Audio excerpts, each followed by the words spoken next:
let's get this started. There's a lot of people. A lot of people.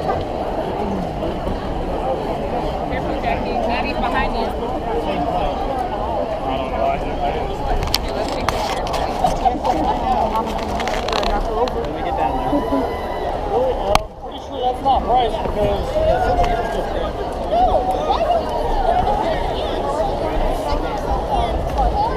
Target spotted.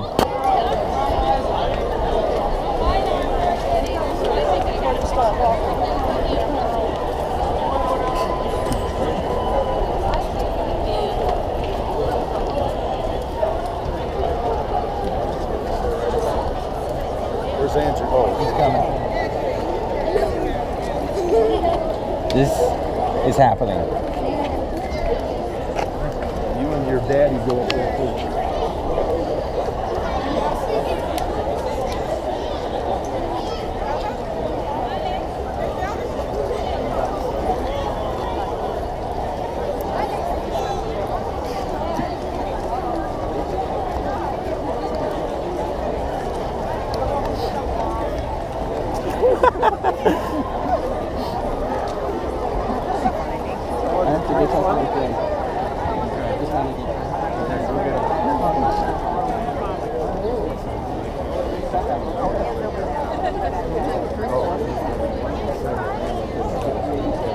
So Andrew,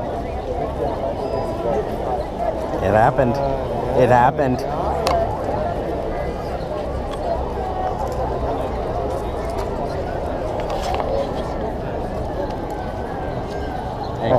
Thank you. He did good. What do we got here? This is the Airman Roof. Congratulations. You have fun? Where are you from, bud? I'm from Cincinnati, Ohio. Oh wow. I have a buddy from Ohio actually. I'm originally from Peoria, Illinois. So it's my brother and my mom. Of course, we all live. Take a picture. Yeah. Already done.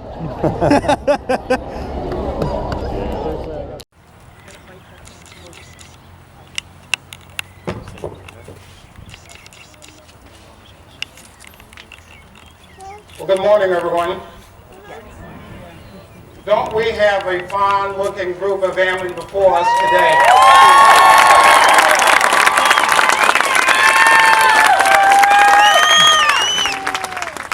As we say across the Air Force, flexibility is the key to the Air Force. And so we're being flexible today, and so we appreciate all of you helping us to be that, to still recognize these fine young men and women for all that they have accomplished. Let me take the opportunity, first of all, to welcome all of you. We have a number of distinguished guests with us. We have some general officers, colonels, chiefs, first sergeants, as well as military treatment instructors with us today. And I just want to say welcome. Thank you all for your presence. But more than anything, I want to say welcome to the family and friends. I know that there are a number of family and friends who have traveled great distances to be here today, to be part of this ceremony, and I just want to say welcome and thank you for showing your support and being here to support these airmen.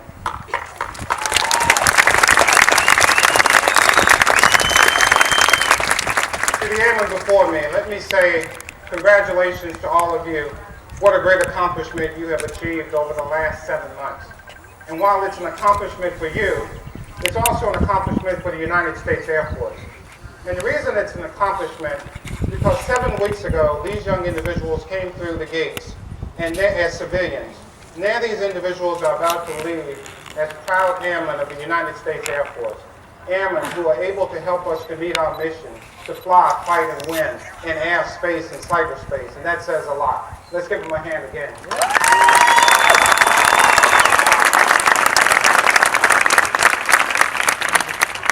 Now, I realize that most of these young men and women, they can't wait until they leave. They are looking forward to moving on to their specialty training. But I ask that they take the opportunity to acknowledge a few people and to say some thank yous. I think that there are a few people you need to first of all recognize. I would say first, take the opportunity to thank your parents, whoever it was that helped to raise you. Thank them for what they instilled in you. Instilling in you that you should pursue a goal and achieve that. I think that says quite a bit. So please take the opportunity to do that. I would also say that you stand before us today because of the dedication and the commitment and the professionalism of your military training instructors. Take the opportunity to reach out and to thank them for all that they have done. And I would also say to each of you, don't forget that now you are part of a legacy, the Air Force legacy. And as a result of that, remember that there are a number of veterans who are with us and others who have retired. They have paved the way for you. Take the opportunity to uphold that legacy that we all have to do, which is ensure that you maintain those core principles that you have been taught. Integrity, service, and excellence in all that you do, because that's what it's about. And so I'm sure you're wondering, what is it that I can tell you that you haven't learned in the last 7 weeks that you can take with you that will allow you to be successful? I'm going to tell you that I think you should try to serve as a pencil. Now listen to me. I'll need you to serve in the United States Air Force as a pencil. And I tell you that because I want you to listen to these things. If you take a pencil is not able to do anything on its own. It must be held. That's about being a servant. Okay? It needs to be used by others. I need you to remember service before self. I think you also need to remember that when it comes to a pencil, in order to produce anything, it requires teamwork. A pencil can't do anything by itself. It must be held in order to be used. I don't care how talented you are, how good looking you may be, how well you perform your duties. If you're not able to work with other people in this organization, you will not be successful. I think Michael Jordan explains it very well, that players can win games. It's the team that wins championships. We need to win championships. That's what the Air Force is all about. The second thing about a pencil, I'm sure you all remember, because many of you just recently graduated from high school, but when you took those standardized tests and a box of pencils were passed around, you always chose the sharpest pencil. I need you to be the sharpest pencil in the box. What does that mean? I need you to be sharp, on point, on top of your game. On top of your game, whether it's the job that you're performing, the uniform that you're wearing, the communication skills that you're either speaking to someone or writing. Those are the types of things I need you to do as far as being on point. I think you also recognize that when it comes to a pencil, if you put too much pressure on a pencil will break. The same is true for you. You have all learned about comprehensive airman fitness, the 4 pillars that we talk about: mental, physical, spiritual, social. I need you to live that. I need you to embrace that. We need you to have a balance between work and life. Now, if you look at a pencil, I think most of you recognize pencils come in all sorts of shapes and sizes. You can get pencils made out of different types of materials. You can buy some pencils for 2 cents. There are some pencils you can spend a couple $1,000s. I think that is indicative of who we are as airmen. We come in all sorts of shapes and sizes. We come from different social economic backgrounds. But what matters is what's inside. It's the lead that matters. For us, it's the heart. It's what's in our hearts. And as a result of that, I would ask that you embrace diversity. Embrace people who are different than you. And realize that they can contribute just as much as others. On the back of a pencil, I think you realize that there is an eraser. I ask that you think about that. We all make mistakes in life. You will make mistakes throughout your military career. I ask that you take the opportunity to realize that there are some mistakes you can recover from, but there are other mistakes you cannot. If you continue to make small mistakes, you will eventually use that eraser up, and you won't be able to recover. The same is true in the Air Force. And lastly, I want you to remember that pencils are actually used to make a mark. It's all about recording something. There are documents that have been recorded for a long period of time. Documents like the Constitution, documents like the Declaration of Independence. But there are other documents that sort of fade away after they have been written on. Think about the fact when I go and I buy gas at a gas station, I get that receipt. and generally after a week or so, it sort of faded away. My daughter uses Snapchat. She'll send the message, and after a few moments or so, it's gone away. I would ask you, what type of mark are you going to make on the United States Air Force? Are you going to make a mark that's going to be long-lasting, or are you going to make a mark that will be short-lived? It is my hope that you will make a mark that will be long-lasting. I have one question for you. Are you ready to join the ranks of the greatest United States Air Force? I think you are.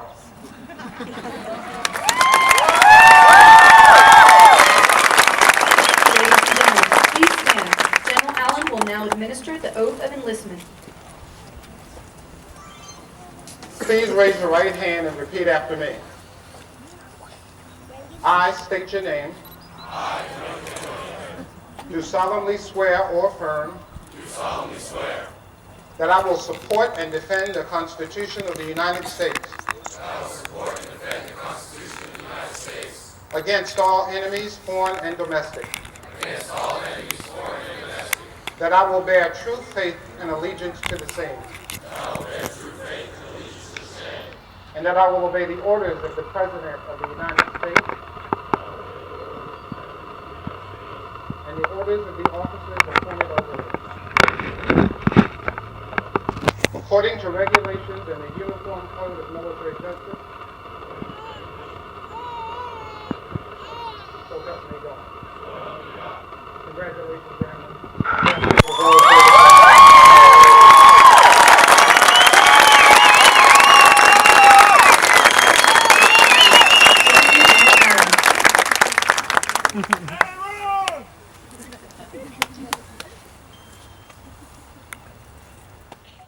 Gentlemen, please remain standing as our newest airmen recite the Airman's Creed and remain in place for the departure of our official party. I am an American airman.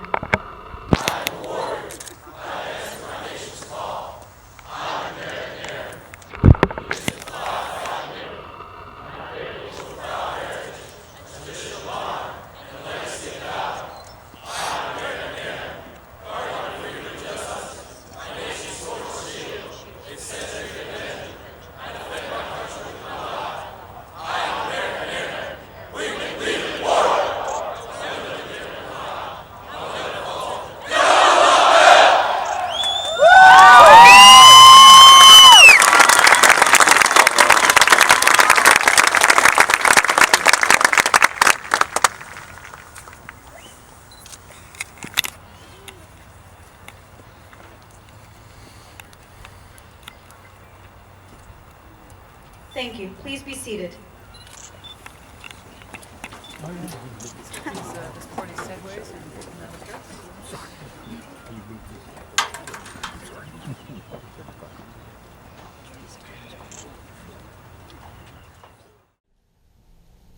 Well, today's been quite the eventful day. Today was Alex's first town liberty, or town pass, so he could leave the base, and it was also his graduation parade. But the base got locked down for about 2 hours due to an active shooter. It was a tech sergeant or something who killed his commander or higher up due to he was going to be court-martialed. Now, how he had a firearm on the base, I mean, yes, he was, airman and stuff. It's, there's still more info to be found. Other than that, though, they did do somewhat of a parade. They were sworn in and stuff like that. But it's been a very eventful day. We went out to the Texas. It was like a Texas steakhouse. We had food. Then we brought Alex back to the hotel, and Andrew and everyone else passed out while Alex and I just sat here and played video games on the laptop and listened to music and just hung out. He got to message a lot of people, use my phone, and it was a good time. But back to the base lockdown. The base ended up being locked down for about 2 hours, and everyone was fine. The shooter was in a remote part of the base, but we were still the airman graduees went to a rally point, and we were taken to a secure location, which we had actually been to the day prior. But yeah, it was a really eventful day, and very unfortunate that Alex didn't get to do the full parade, but at least he got sworn in public. They were worried they weren't going to be able to be sworn in public, so they swore them in at the safety point where they took him during the act of shooting. So he was actually sworn in twice, but yeah, it's been an eventful day. Tomorrow is our last day, well, at least Andrew and I's last day here in Texas, because Sunday we will be flying out at around 6. So tomorrow will be our last chance to see Alex until he's done with tech school. And then, yeah. I've really had my eyes open here, and I'm considering joining the military myself. I'm going to lose a lot of my weight, and I'm going to work really freaking hard. But it would work for mechanics or,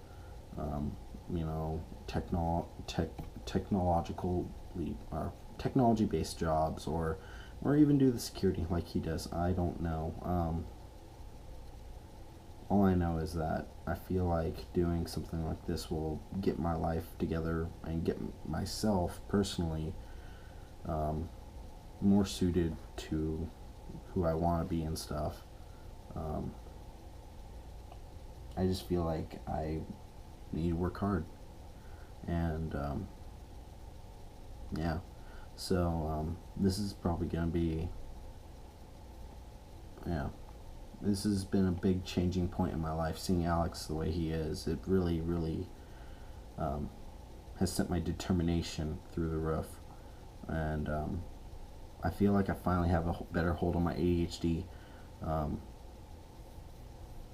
I'm gonna try and stop taking the pills once again, and then I should be, grow out of it, work on it, and then work out more, go do a bunch more running and stuff, and in my gear and stuff, go hike Gold Mountain a lot, all that stuff.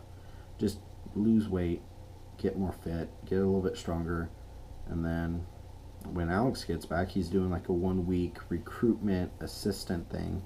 I'm gonna go to the recruiter, and yeah. So this is it for day 3 here in Texas. We'll see you in day 4.